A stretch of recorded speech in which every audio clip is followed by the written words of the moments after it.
This is the Yoga and Black podcast, and I'm super glad that you're here.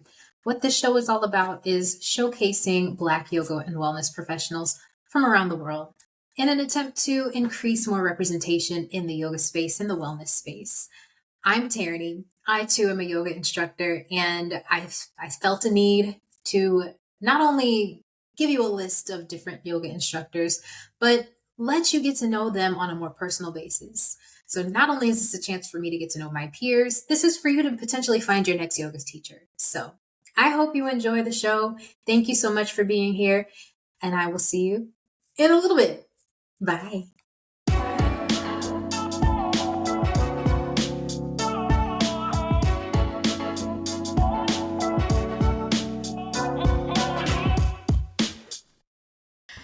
All right, folks, welcome back to the Yoga and Black podcast. As always, it is great to have you here. My name is Tierney, and this week I am joined by Bianqa Bizune out there in North Carolina, living it up, doing amazing things. And I am geeked to get to know you because we've been following each other for a little while, and I was noticing some cosplay things going on, some fairy core things going on, and I'm like, I'm a fairy too, so I cannot wait to talk to her. We can just have our little fade day. Big fairy energy. All fairy princess energy.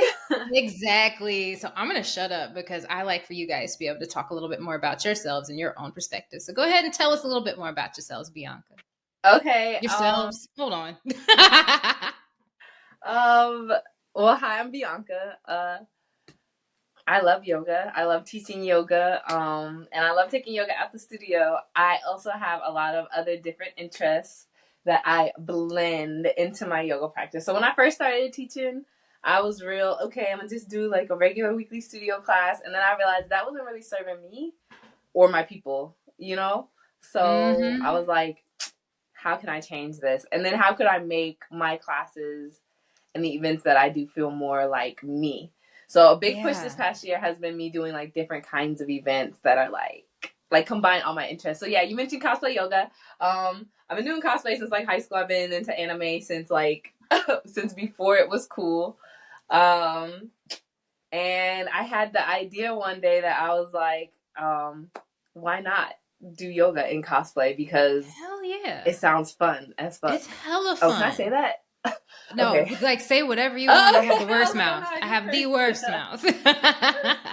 And so I did that, and I wanted it to be more social, like a way for people to get to know each other, because people, I don't know why people think Black folk don't do cosplay, why Black folk can't be into fantasy, why Black folk can't insert anything here, right?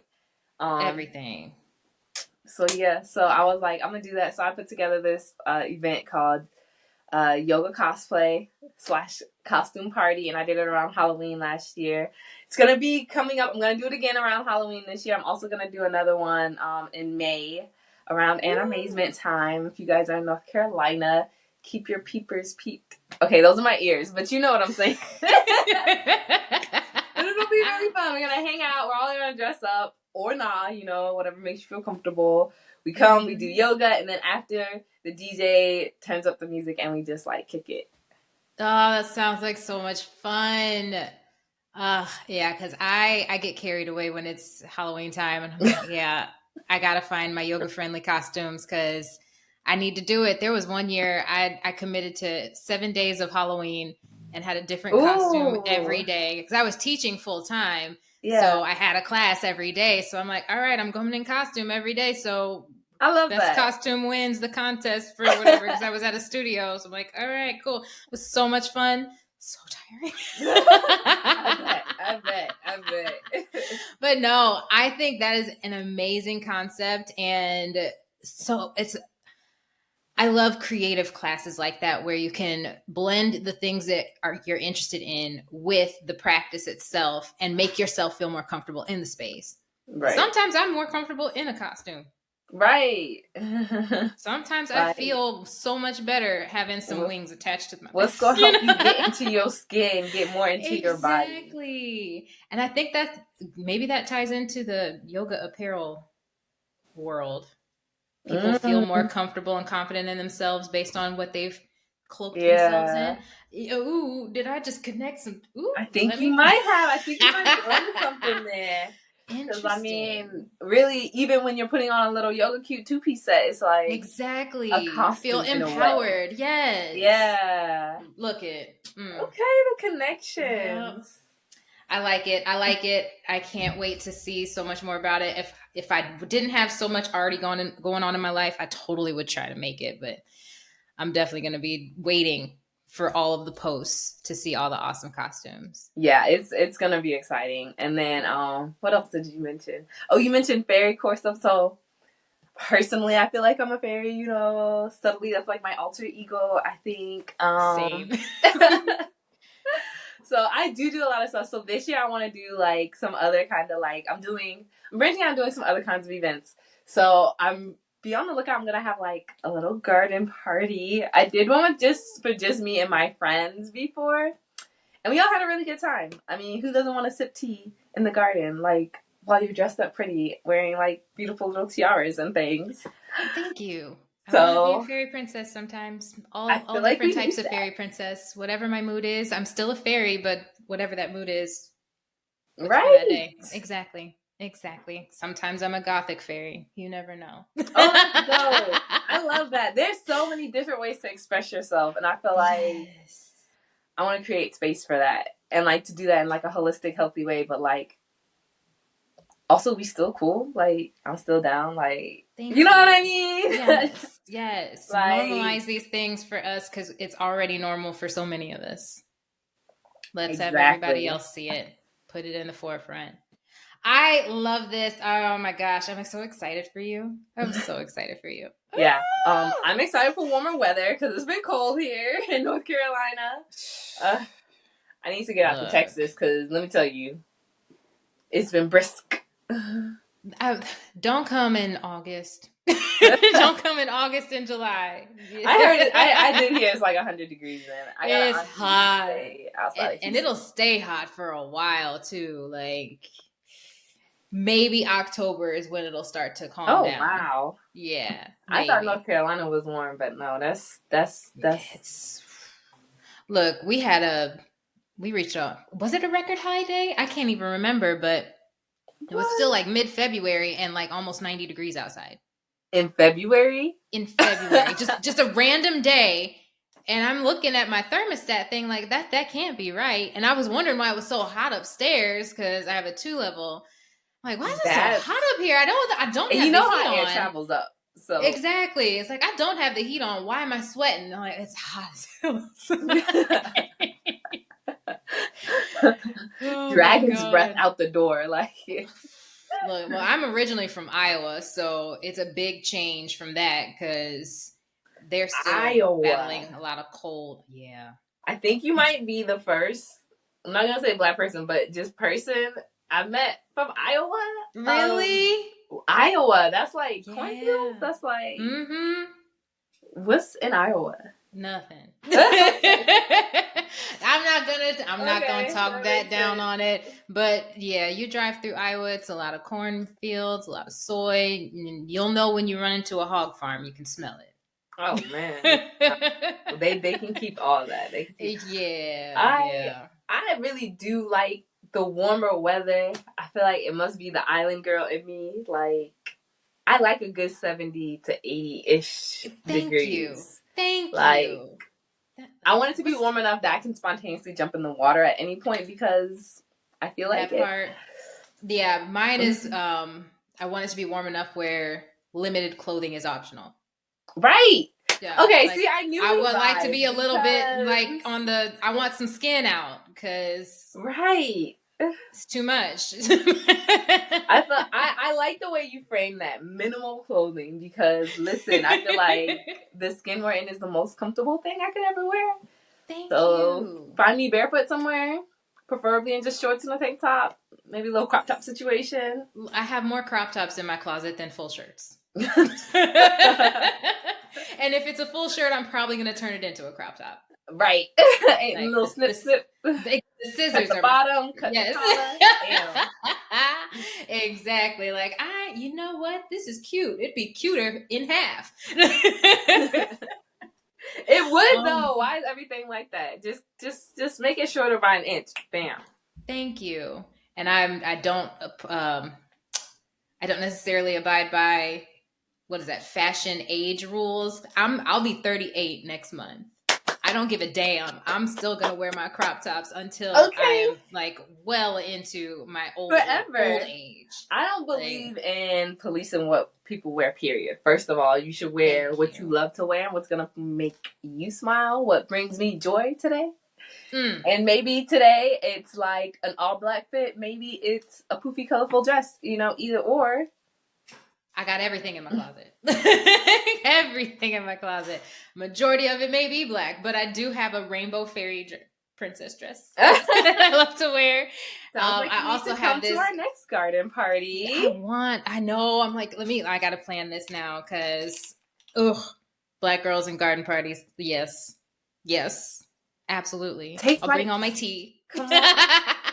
Do it. Yes, Do it. I'll Just bring hop the on a flight. herbs. It's not that far. It's not that far. I know, right? That far. Everything's all super easy with a flight. It's okay. I get it. I'm that person. I'm that person who will be like, oh, you want to take a trip? Let's go. Passport ready. Yeah, good girl. I've been ready to get out this country. Been ready. But I wanted to jump back into something you had mentioned because you started talking about how you were teaching in studios and then shifting more to the events. Yeah. Is it okay to ask what sparked that interest in you to move away from studios? Was it a specific experience, or was it just noticing that this is just not necessarily the environment for you and what you're offering? Yeah, If you could dive into that a little more. That's like a really good question. Okay, so I won't say it was a specific incident per se. I'm not gonna say that. I'm not gonna throw no studios under the bus or nothing. I'll say studios come with their own studio culture. True. I'll also say there's not a lot of black-owned studios. My homegirl, she just opened up the first black-owned Pilates studio in Durham, so it's like you can still be the first black person to do something even in 2024. That's crazy. Yeah, first black-owned Pilates studio in Durham. It's called Prevailing Pilates. Check her out. She's cool. Yeah, so I don't hate the studio. When one of the reasons I became a teacher was because yoga really changed my life. And when I went into studios, I didn't see a lot of people who looked like me. And even when I did, it was never the instructor. Oof. And then right. And then one day I did. One day I met a black woman yoga instructor, Danny Jones. Her brand is Lifestyles of the Enriched, and it just blew my mind. I was like, so you just teach yoga? Like, this is what you do, like, full time? And like, you're successful at it? Like, this is like, you know, the fact that this is a career option for us too. Yeah. You know, like, and not just like some fairy tale, like a real person in real life who I know, who I met, was able to do it. Right. And that inspired me. And I was like, we need more of us doing this work. And so that's why I became a big reason why I became a yoga teacher. I wanted to serve populations that I felt like weren't being served and represented, specifically people of color, specifically kids, the youth. I do a lot of youth yoga practices, nice. and older people too. So I like to make my classes really accessible. I feel like, once again, studio culture. Sometimes you go into a studio class and it's like, they don't speak Sanskrit. Like, yeah. Ain't nothing wrong with tossing, and you know, I like to sprinkle some words throughout my session. There's a method to it, for sure.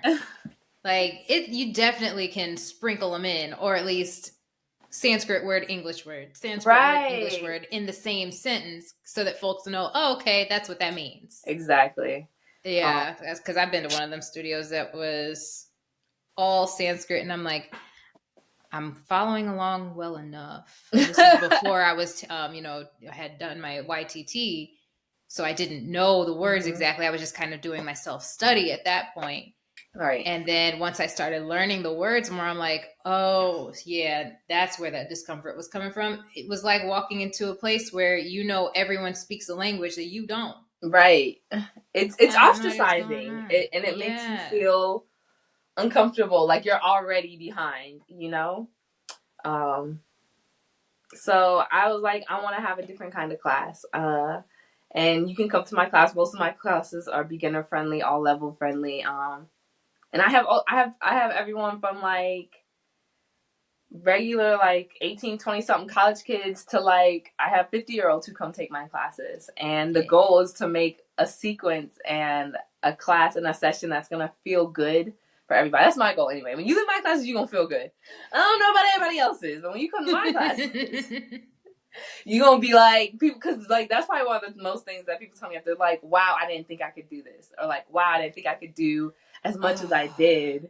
And I'm like, that is such a great feeling. Gentle guidance, right? Yes. Warm your bodies up, work the muscles in the right order, build on that, and then give people options, right? I'm big on giving options, like, and it's an option. That's my thing. That is my jam. It's giving options, because I'm always the one that wants to take a different option, because I'll see somebody doing something, I'm like, that was cool for you.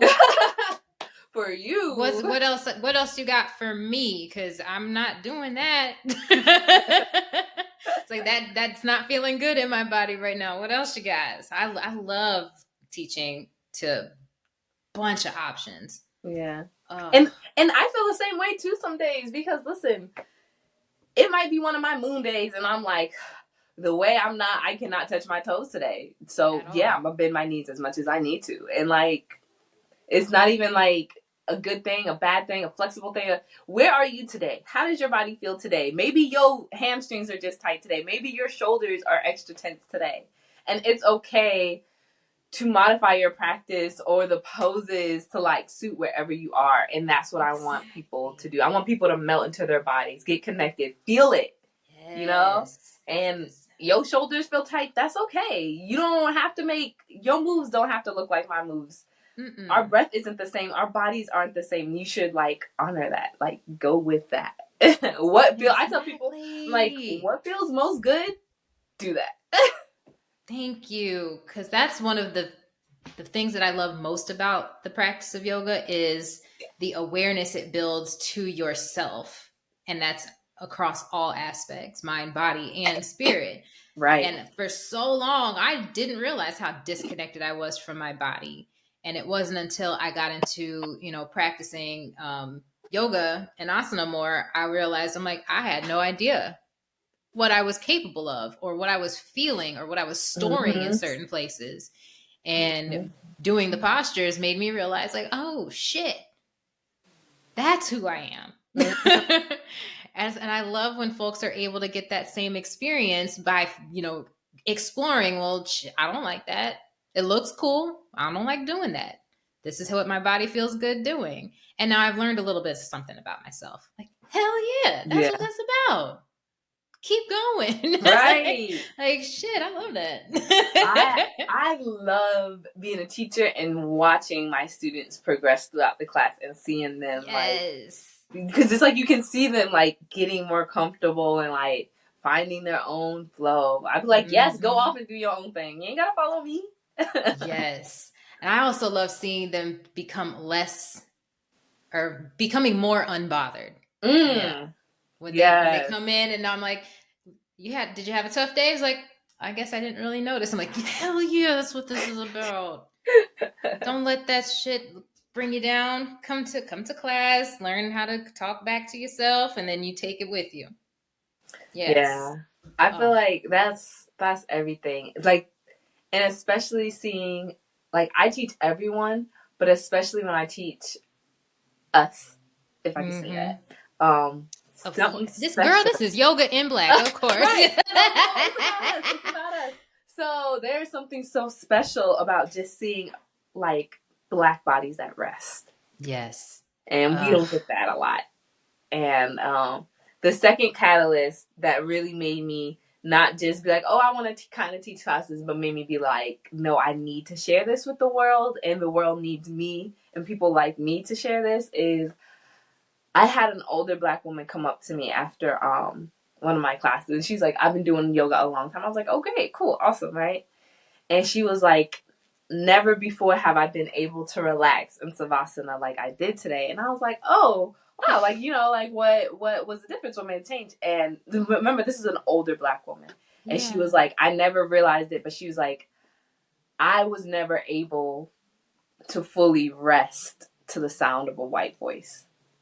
And that's so, and she didn't even realize like the type of generational type trauma she was talking about. But I understand where she was coming from. And a lot of our older people, especially our elders, like they don't feel safe in around white people because historically Black bodies have not been safe in those spaces, right? And we just talked about the typical image of studios is a hyper flexible, hyper fit, typically white, yoga girl, right? That's the image we have in our head of what yoga is, what it's supposed to feel like. Yep. And she was like, for the first time today, she was like, I could feel myself being allowed. She's like, I actually closed my eyes. And she said she never closed her eyes in Savasana before. And I was just like... That's about to make me get emotional, damn it. No, because I was like... And I was like, this is why I do this. Like, this is why we need us and people like us, people who look like us, people who understand where we're coming from, where our aunties then coming from, where Unc is coming from, like. So that was like the second big catalyst where I was like, oh, this is needed, and needed to create safe spaces. And maybe that looks like a studio, but maybe it doesn't,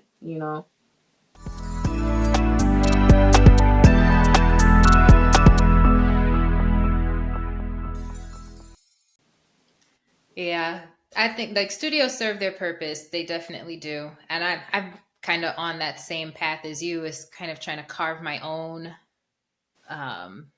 view of what my offerings look like. Because like I mentioned, I was teaching full time at one point. So a lot of it was, studio based because that's where consistent money comes from. Yeah. And then you be running around trying to make it to all your classes. Tiring as hell. And sometimes you're teaching upwards of 5 classes in a day, and that's not sustainable at all. That's not sustainable. It's so much wear and tear on your body as a teacher. Body, mind, everything, and your car. Yeah. I tell people all the time, that's like an aspect people don't consider is I tell people all the time, like, is it a workout? Sure, it can be. But I tell people all the time, really, this is energy work. And the movement of the body is just facilitating that. Like, and that's why really drain you more than anything. Yes, and that's so I get what you're saying. Like, after teaching, it's like you feel great. I feel like my cup is full, but also I'm drained. Yeah. And then that phenomenon of the more you teach at times, the less you practice. Yeah. And it's like, well, there's my opportunity to fill my cup back up, but I just poured it out in all these classes and now I'm too tired to do my own thing. Well, when am I ever going to fill the cup up again? I have no idea. So I had to step away. That's real. And get back into a full-time job because I'm like, no, can't do that to myself no more. That's so wild. You said no. I get where you're coming from. Yeah. Okay. I had this rule where I tried to take a class for every class I taught so that I would have balance. But like you said, once you start teaching a lot, they just don't have enough hours. Your body isn't can't keep up. Yeah. So I too recently just went back full time.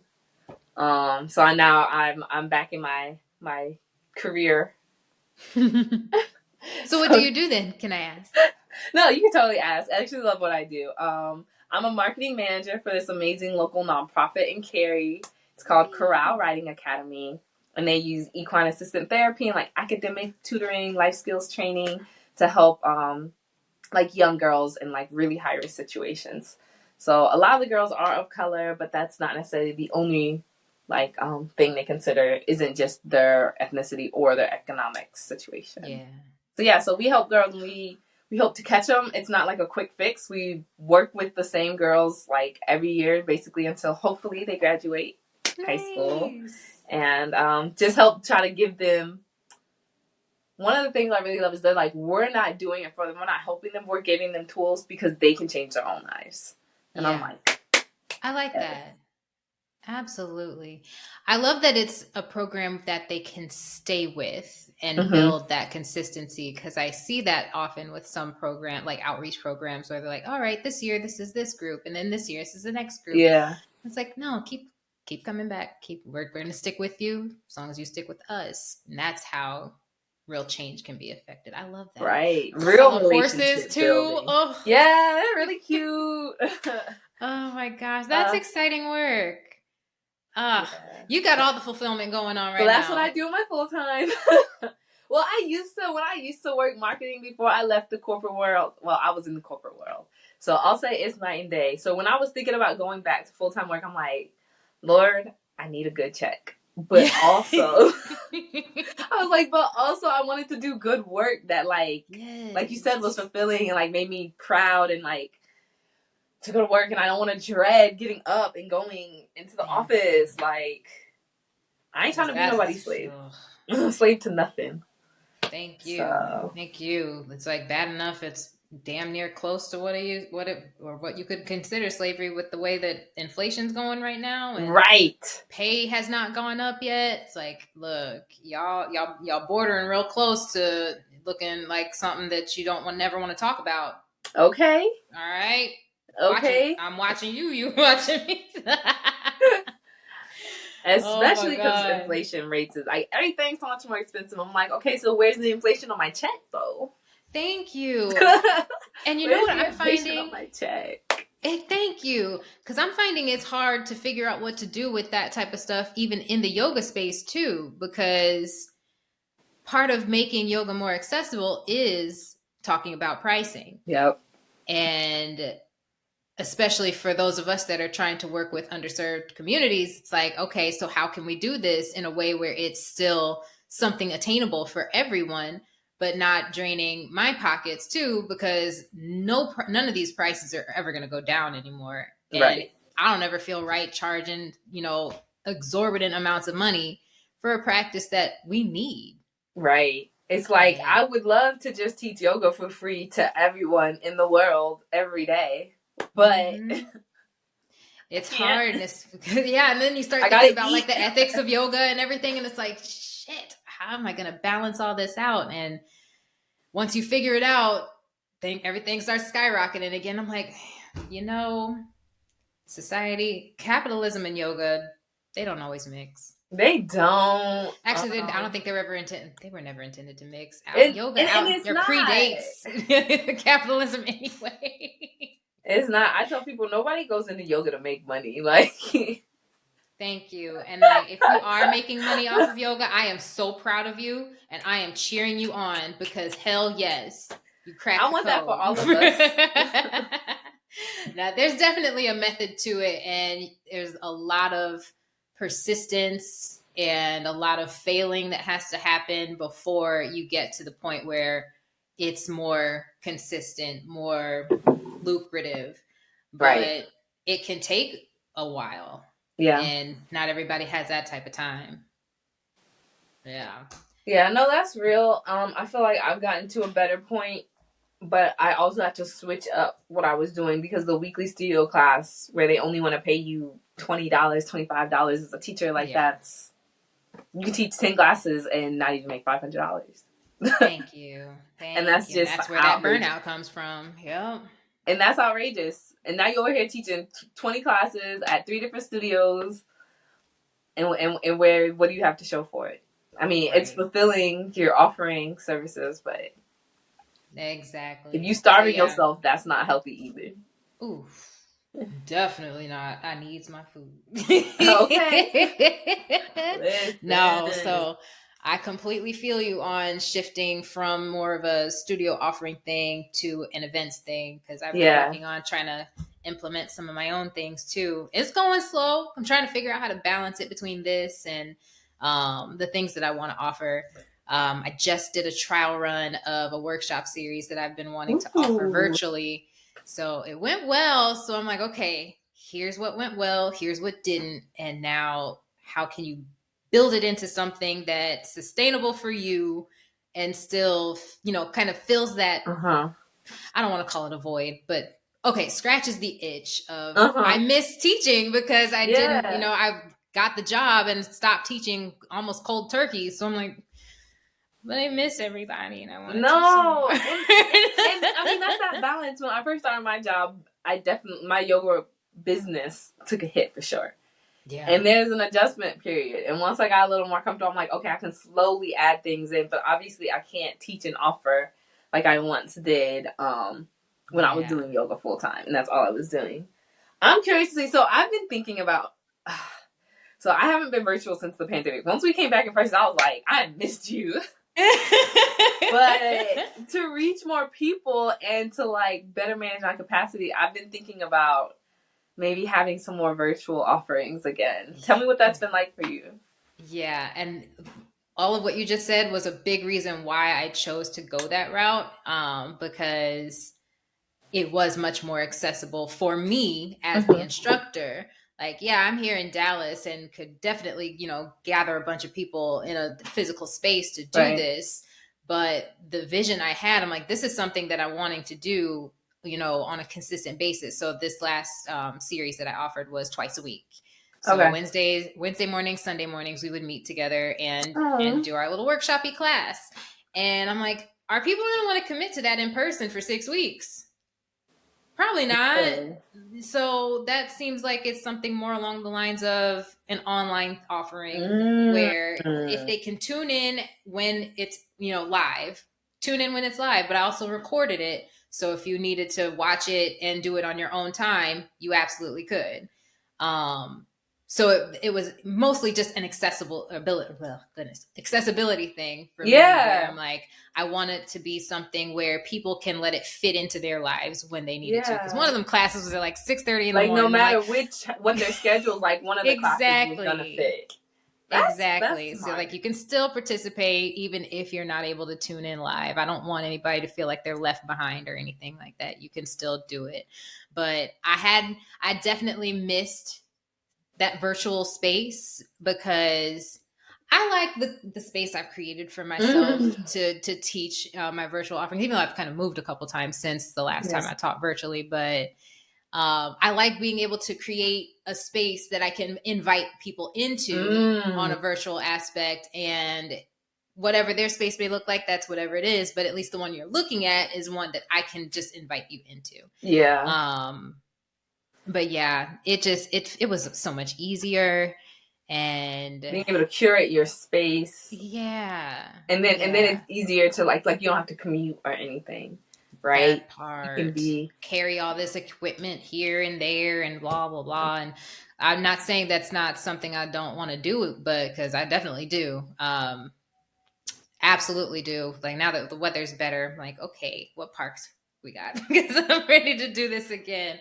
But yeah, the virtual offering was definitely much more enticing than trying to do it in person, just for the ease of use. Because and not to mention with the social media world and everything, we've outreached to so many different spaces and corners. It's like, and me doing this now, it's like I know so many people from so many different places, and I'm like, well, now I'm offering classes. If you want to come practice with me, sorry you're not in Dallas, like no, still come together. We should take class. Exactly. So I still wanted it to be something where someone that I met from across the country or in another country is able to participate in. That's beautiful. So yeah, that was much more enticing, and also able to make it a little bit more affordable for people because I didn't have to worry about overhead costs to cover. So all I was really worried about is making sure that the platform that I was using was covered and any of the other materials that I needed to do for providing the actual offerings and recordings to folks. So it made it a lot easier on my mind and my heart to be able to do it virtually because I just wanted it to be something so much more simplistic and not overcomplicated when all I'm really wanting is just to teach people some yoga. No, I love that. That's something I've been struggling with lately because like we were talking about inflation, right? I have really been struggling to find like an affordable venue space. And it's not that there aren't spaces, but I'm like, in order to afford this space, I would have to charge so much money for tickets. And then, like you said, then the class isn't accessible and affordable anymore. And I don't want to price out my community. So yeah, I've been thinking about that. So it's funny you said parks. I'm like, maybe I'll do that. I haven't really done a lot of that yet. And then I've been thinking about going virtual because I can offer classes for $10 a person if I'm virtual. Exactly. Because I don't have to worry about paying $100, $200, some places $300, $400, $500. I'm like, for an hour yoga class? Granted, we might have some light setup and wrap up, but I mean, we're talking about 2 hours and less. Under 2 hours here. Like, how much do you think I'm making off this Thank event? you. Like, this is just like some low-key thing. I'm not trying to make this be some giant, well, I mean, definitely want to do that at some point. Let's have bigger, a bigger event, but I'm just trying to have a weekly class or something on a more regular basis, but paying how much every week for this one? No, I'm sorry. But that is something that is not talked about enough, is the cost of venue spaces. Yes, because we're not,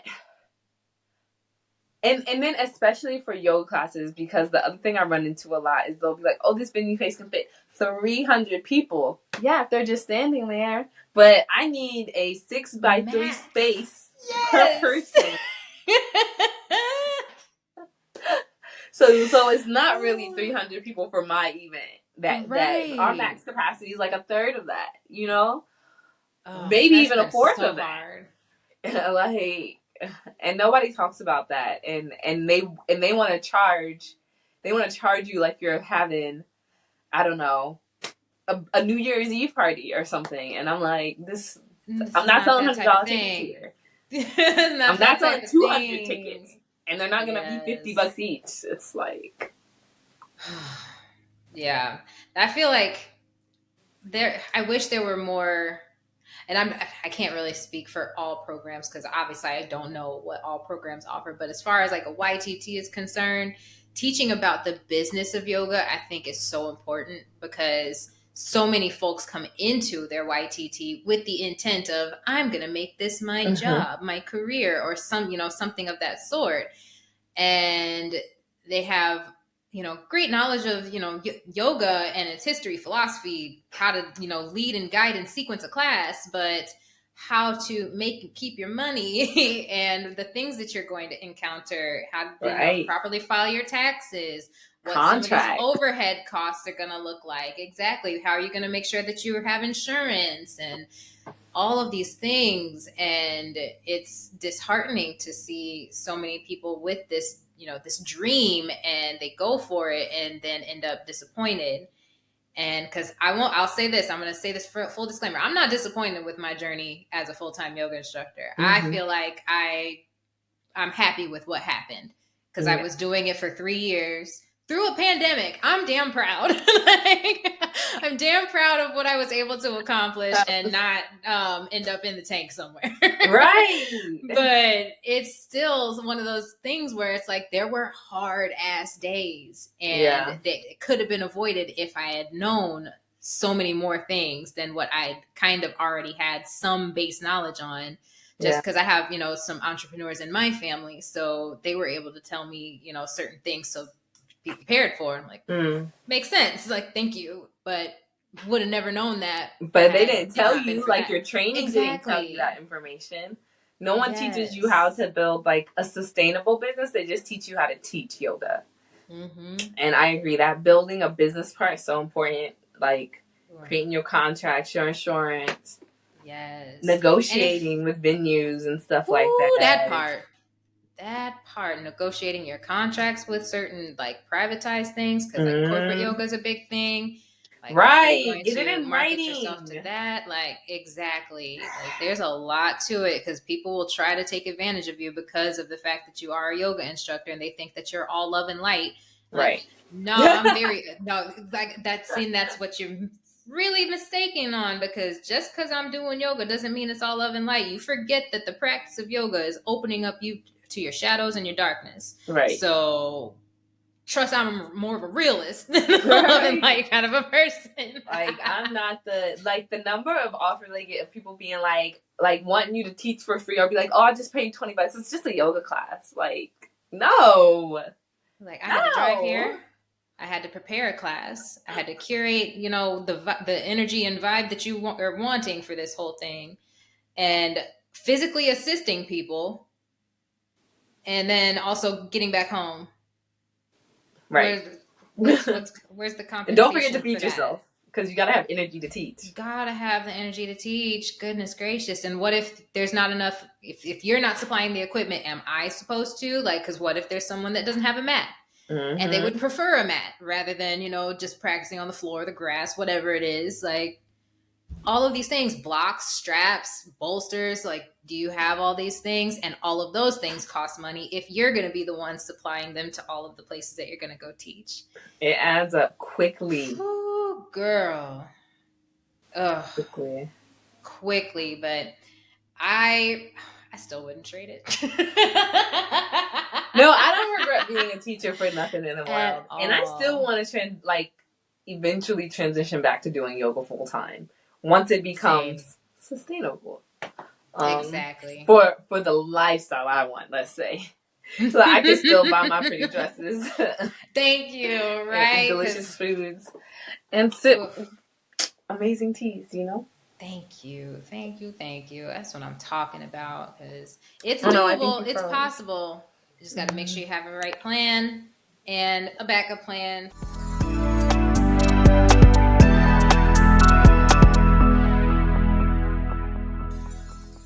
I hope you can't hear that. Can you hear the lawnmower? I can't hear it. Mm-mm. Thank goodness. Okay. What kind of headphones do you use? Oh, I don't even know.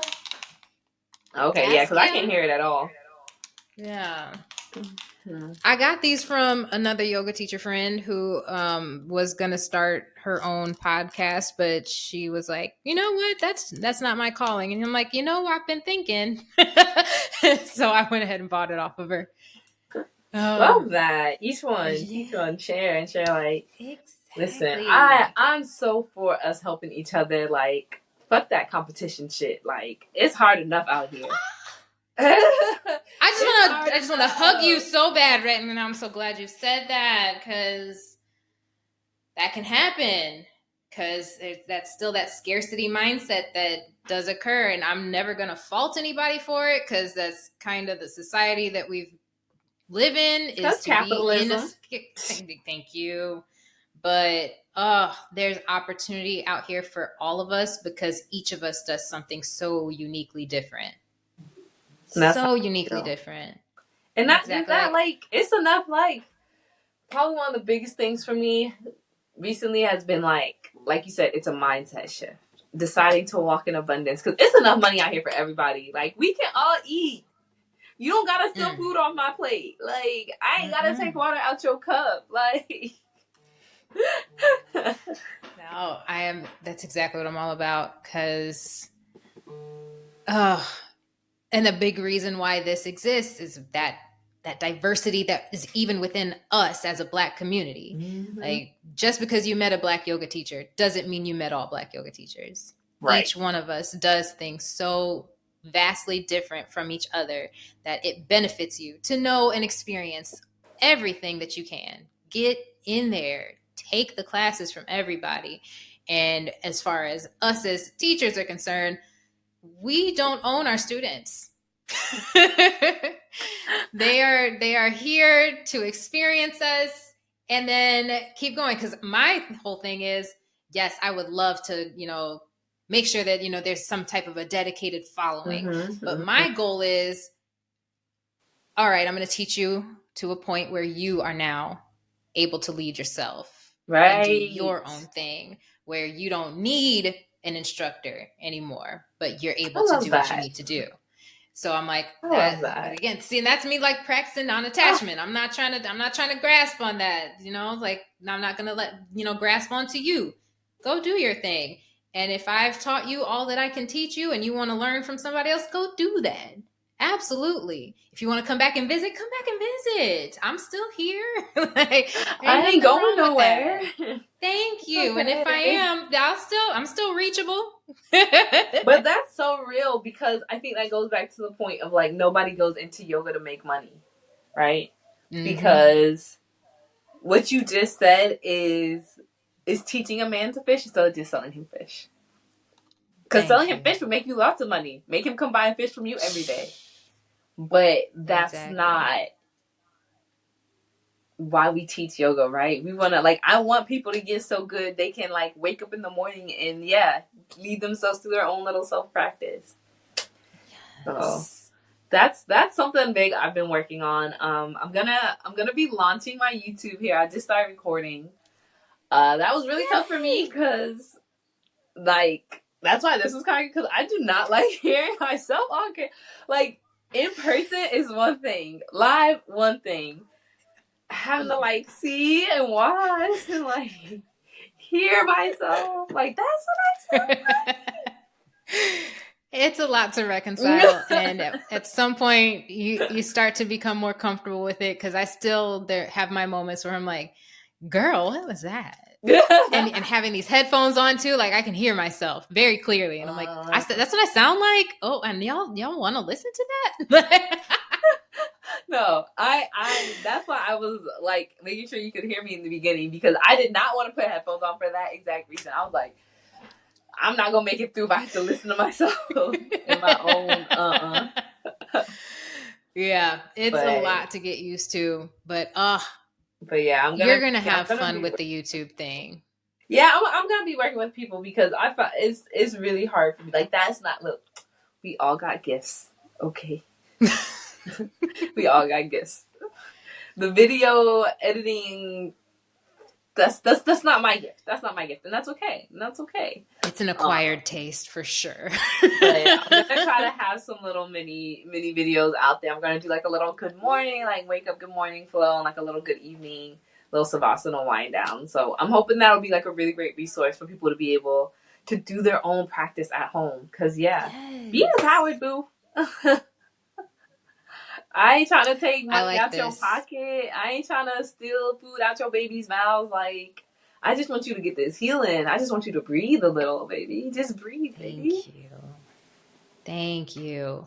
And I've been trying to figure out how to get back into the YouTube thing, because I had started a channel back in, don't ask me what year. It was pre-pandemic. That's all I remember. 2018, 2019. One of the two. I feel like a whole lifetime ago. 2018. Pre-pandemic. Like, that's 20 years ago. May as well be, shit.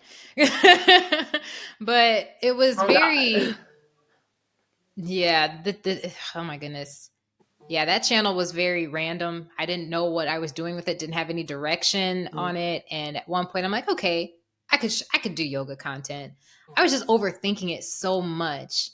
And I think that can happen a lot, is where the expectation or the vision that I have may not be something I'm able to execute. And even with outsourcing, I'm just like, this is not something that I can sustain for myself. But I'm trying to figure out how to get back into it to where it fits into my life a little bit better. Yeah. Well, so who do you work with right now for yours? I'm working with QMF Agency. They're like a social media marketing talent-esque agency. And they do a lot of stuff. So I'm really excited to work with them and help them move the needle on this project. Because when it was just me, I procrastinated until it didn't happen. So where's my crown? I need my procrastination queen crown. So this is gonna give me some accountability. All the editing and the final stuff ain't gonna be on me. I'm like, okay, all you gotta do is teach, which I already know, which I already do. I'm like, this is what you already do this. It's nothing. Ooh, you may have cracked the code for me, because maybe that's what I need to do instead, because I've been trying to Jane of all trades it, and it's like, I can't do that. I can't do that. Like, the editing software is fun to play with, but I get frustrated as hell if it doesn't go right. And then I just give up, because I'm like, fuck this shit. No, for real. Because it's one thing to be like, oh, I'm going to just edit one reel. I'm going to just edit this one thing. I'm going to edit a 1 minute video. You talking about editing a real video? You talking about balancing audio, syncing stuff? You talking about adding in stuff? I'm doing good with a little bit of one video stuff I got here. Exactly. So yeah, I think you may have just cracked the code for me and probably a couple other people that I can think of, because YouTube is such a great platform for this type of stuff Mm. because we're able to do, our thing in our own way and Mm-hmm. people seek it out. I'm like, yes, give me more of that. Give me more of that. And not to mention it's potential passive income at some point. You ain't even got to God think willing, about it. please. That shit just comes. Please let it be an Right. additional source of income. That would be everything. Absolutely. Oh, I can't wait. When are you launching it? Or at least what's by the summer. itinerary? By the By summer? summer. Okay. It'll be here by summer. So June at the latest, but hopefully a little bit before then. Do you already know what the name of the channel will be? I haven't decided yet. It'll probably just be Yoga Monarch so people can find me easily. But that's something that's in the works.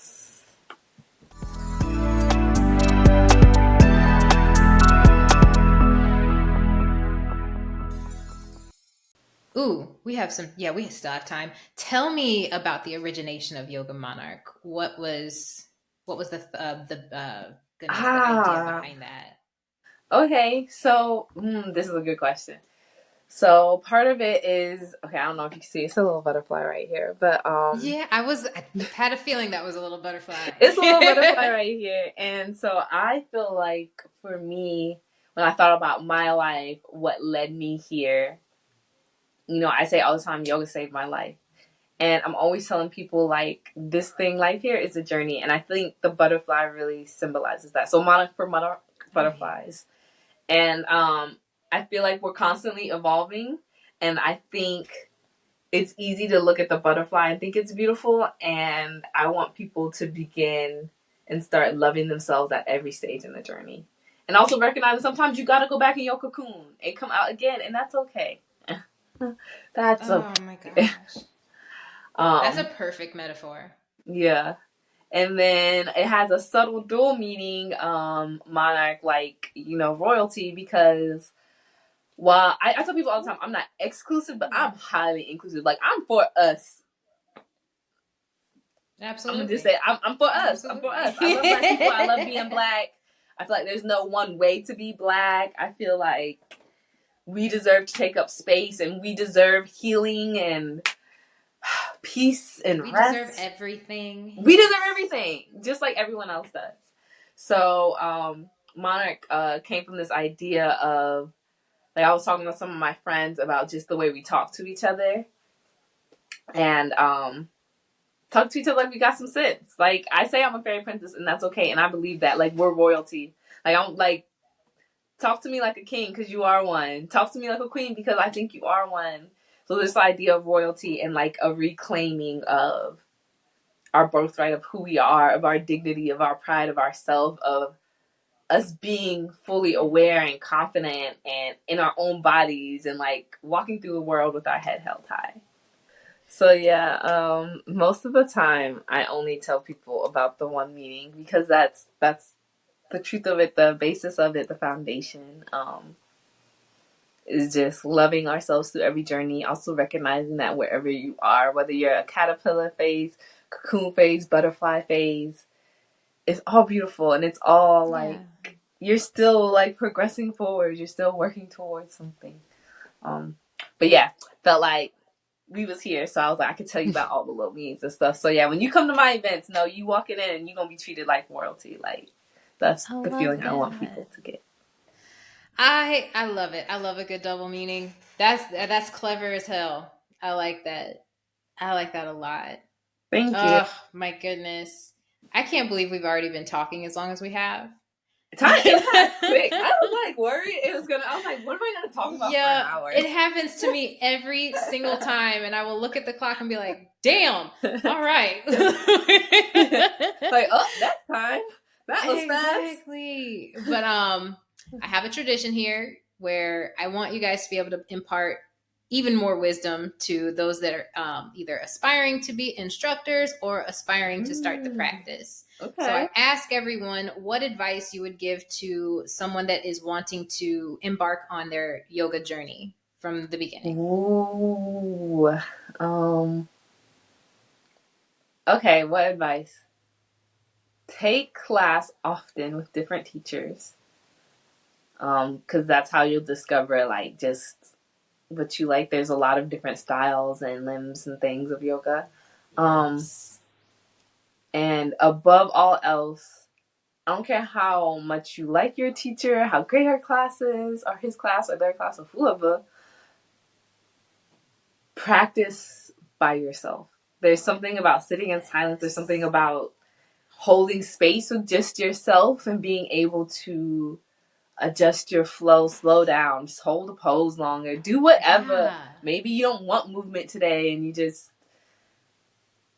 yeah. So take class with different teachers and take class often. To just take class because that's important. They can see things. Teachers will make sure you're practicing safely. But once you get a good foundation, your personal practice is everything. That's the message. Your personal practice is everything. Your personal practice will bring you peace. Your personal practice will deepen your relationship with yourself, with your higher power, your creative God source. Like, personal practice will keep you when your teacher's not having a class and it's 2 a.m. and you cramping. So now I know a good breathing exercise for that. Like, if I can be real, be being real, you know.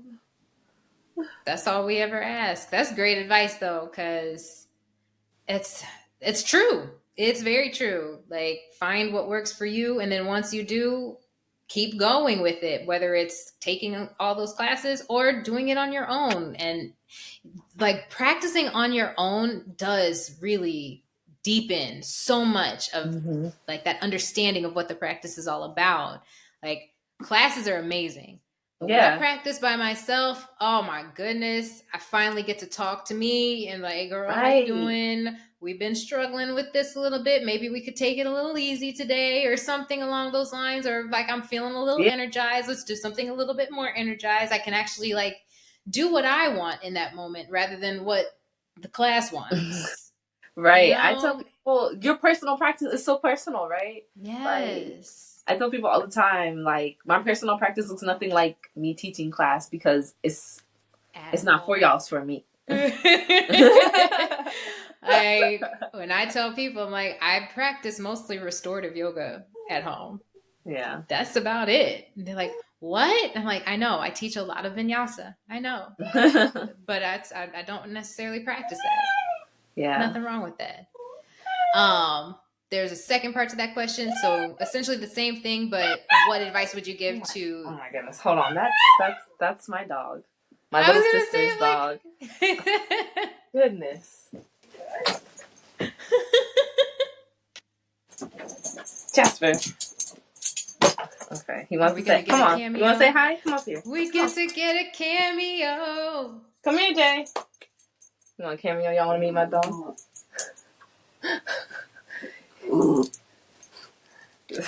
Oh my God. This is Jasper. Oh, that face. He's cute, but he ornery. No, he bad. He's spoiled. Go on, tell him you spoiled. He knows it too. Look at him. He knows he's spoiled up there just chilling. It's like, that's all he wanted. All the time. Okay, get down. Get down. Please go. Thank you. What a cutie. So that's Jasper. Oh, man. And he was like, hold on a minute. Y'all done had this entire time and they had me in it. Hold on. He said the audacity. He's like, they came to see me, okay? Right. He's like, don't anybody come to see you, Otis. Oh my goodness. All the dogs are David Ruffins. All the dogs are David Ruffins. They are. Oh my God. You heard him. He was really about to act up. He said, you better... He said, I know you ain't trying to not acknowledge me. He said, you better open this door. Me. It's like, I'm hearing too much fun being had without me. What's that? What's that about? We all know who the star of the show really is. It's the Jasper show. It's the Jasper show all the time, okay? Ain't no shame in it. Ain't no shame in it. We love Jasper. We love Jasper. But you said there was a part 2?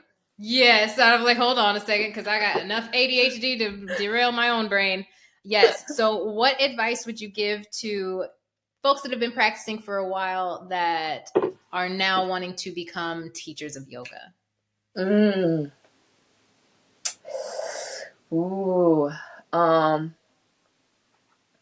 Connect with a teacher you really like you enjoy taking class with them, and that you like the way that they teach, and ask them about their journey and what their training was like. Take your training with them if possible.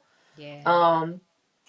And in that same vein, research and take class with your teacher before you take the training with them. Because I know, like, especially like you said with social media, there's a lot of popular teachers, and I'm not saying that you shouldn't, but if you can, try to take a workshop or a class with them before you just, give them thousands of dollars and do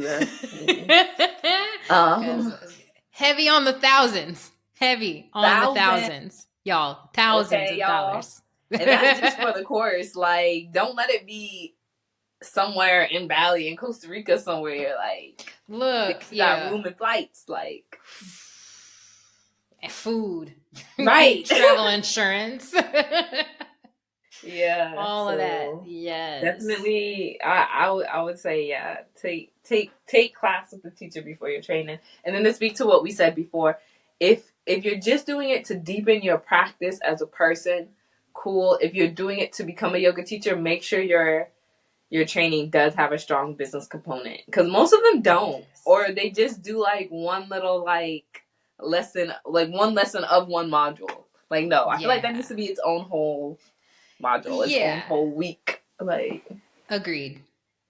Yeah, and I would like, if the program that you absolutely want to take as far as your YTT is concerned, and they may not necessarily offer yoga as a business, find business classes to take, or at least some type of, like, because like you mentioned, like finding a mentor basically to help you understand what things you may need to know in order to be successful, or at least whatever and find out what your idea of success is in this whole thing. That part. Don't try to be chasing something that you're just like, I don't even know what the hell I was really wanting out of that at all. Like, know what you want. Of course, my sister's calling me when I'm told her later. Sisters, we love them. We love them so much. Also annoying, but also we love them. Where are you in the lineup? Are you oldest, middle, youngest? I'm the middle. Okay. I'm the oldest. I'm the middle. At one point, I was the baby. That only lasted 5 years. Then I was kicked out. Man. Nah, I'm the middle, and I definitely feel that all the time, because like, you have all the responsibilities of the older kids, but then you don't get treated like the baby no more. You don't get all the money. You don't get all the gifts. You don't get all the hugs and kisses. I'm like, whoa, whoa. Because like, there's only me and my brother are 3 years apart, and then my sister was born when I was 7. So yeah, I enjoyed it for a very brief moment in life. I like, most of my childhood memories is being a big sister. I like being a big sister though. It's fun. Yeah, I love it. I love picking on them and then getting mad when somebody else does it. I was like, you can't say that, I can. Right. Like, hold on. Like, watch yourself. I can talk to her like that. You can't. Thank you. Okay? Watch yourself.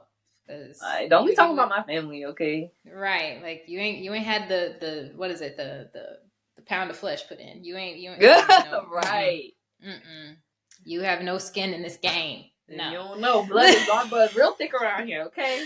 Exactly. Don't try me. All right. So before we wrap things up, because we know we talked about some of the events that you have coming up in May, because your episode's actually going to be airing at the beginning of April. So tell us any more of anything else you want to plug as far as the things that you have going on. Okay. I'm going to have a lot of exciting things coming up. Be on the lookout for my garden tea parties.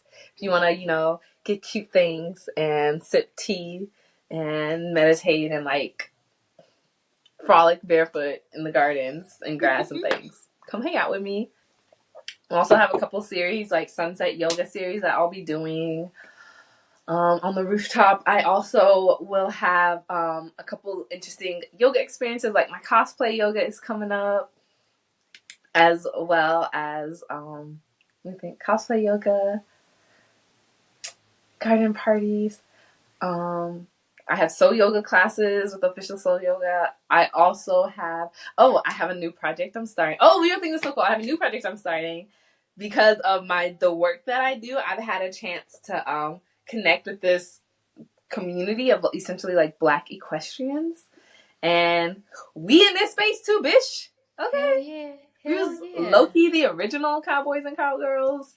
So I've got this new project I'm starting called Yeehaw Yoga, and it's gonna be like a fun, like energetic, beginner friendly yoga class, and then we're gonna transition to have a good old hoedown. So nice. That's gonna be really fun. I'm really excited about that. That is exciting. They're gonna be lit, girl. It's gonna be all Black busy artists, okay, like Black popular. You know, you might hear Buckle Bunny or something. Like, check me out. I love this. Booked and busy you are. Yes. Well, we trying. And the YouTube channel coming too. Oh, and yeah. the YouTube channel, yes, the YouTube channel is coming. It might even already be launched softly. So definitely check me out. Follow. I'm gonna have a little good morning flow to start your day right. I'm gonna have a little good evening flow. You know, because listen, sometimes we all struggle going to sleep. So relax. I'm on that team. Pull your sippy time tea and relax. Come on, we just gonna kick it. Just come hang out with me on your mat. I'm so excited for you. This is so exciting. Oh my goodness. Oh, I'm so excited about how excited you are. Yay. I get so excited about everybody doing all the cool things because I'm like, yes, do it. I definitely was a cheerleader in later or earlier in life, but it fit because I'm very much like, what do you want to do? So what can we do to get you to do that? Right. What do you need? Right. Where can I help? Or, anything like that. Or it's like, do you just need encouragement? Because I got you. Like, you just need somebody in your ear to just tell you like, hey, you're thinking about it too much. Go ahead and do that. Ooh. And I need that for myself sometimes. That's the word. Thinking about it too much. Go on and do it. Right. It's like, you're thinking about it too much. If it makes sense, why not? Why not? What's stopping you? That's just me. I'm like that. So anytime y'all start talking about the things you're doing, I'm like, yes. Serial procrastinator, like I need that because I will have great ideas. That's why I was like, I need to go ahead and tell you about some of these things because I'll have great ideas and not execute. But we're not doing that no more, okay? No. So. Because even still, you can execute, and if it don't work, it's like, okay, I learned something from that. And it'll make me better for the next thing that I execute on, and the next thing, and the next thing. And before you know it, I have mastered this thing, and I've got this beautiful, amazing offering. It's serving people well. It's serving me well, and it worked. Right. And all it took was some trial and error. But do the thing. Just do the thing. Just do the thing. Do the thing. Bianca, I just love your energy so much. Where can the people find you? Good. I'm so glad you said that. So I get so nervous every time. I'm like, I hope everybody likes being here. I was so nervous. I was like, I hope we vibe. I hope I'm not just. I know. I hope we're not just staring at each other in silence. Absolutely not. I talk too much for that anyway. No. But no. As far as social media is concerned, tell the people where they can find you. At Yoga Monarch, YOGAMONARCH. Also, yogamonarch.com. If social media is not your thing, you can always see all my events, past, present, and future on there. And kick it with me. Sign up for my emails. I need to do better about that. Follow me. Hell yes, y'all. You heard it here. Make sure you go follow Bianca at Yoga Monarch and all the places, and go to her classes. Subscribe to the YouTube channel when it's there, because I know I will be doing that first thing. Like the second you announce, I'm like, okay, hell yeah. Hell yeah. Yes, indeed. Well, folks, thank you so much for tuning in to this episode. Bianca, thank you for bringing your sunshine here. I really, really appreciate you taking time out of your day to do this. No, thank you for inviting me. This was fun. Of course, you're part of the fam now. So, because like I said, like I got ideas of where these things are going to go. So I'll be reaching out to you for some things too. Absolutely. Hey, look, Yeehaw Yoga needs to come to Texas. Okay, so look, perfect spot. Perfect spot. I mean, home of the Cowboys and all aspects. Right. Come on, just come on with it. Grab your We got cowboy we got hat. Come on, space. girl. We got all the space. Awesome. Well, folks, I hope you enjoy the rest of your day. Thank you so much. As always, a new episode is coming to you every Tuesday while the show is in syndication. Otherwise, watch anytime, listen anytime, subscribe, share, whatever, I love all that. All right, y'all. I will see you later. Have a beautiful day. Bye. Love and light. Thanks for tuning in to the Yoga in Black podcast. I would love to get your feedback. So if you'd like to see more of the show, please leave us a comment or a rating on whichever platform you're listening or watching from today. Of course, that's right after you subscribe to wherever it is that you're listening or watching from. Next episode features Crystal Norris Landry, and you don't want to miss it because the gems are just falling from the sky. Be sure to follow us on social media. Find us on Instagram at yoga.inblack, Facebook, Yoga in Black, and TikTok at yoga.in.black. Also, head to our website, www.yogainblack.net, for all of your YIB needs. And if you'd like to be on the show, head to that same website, fill out our waitlist form on the website, and click on Let's Talk from the menu to fill it all out. Thank you so much for all of your support.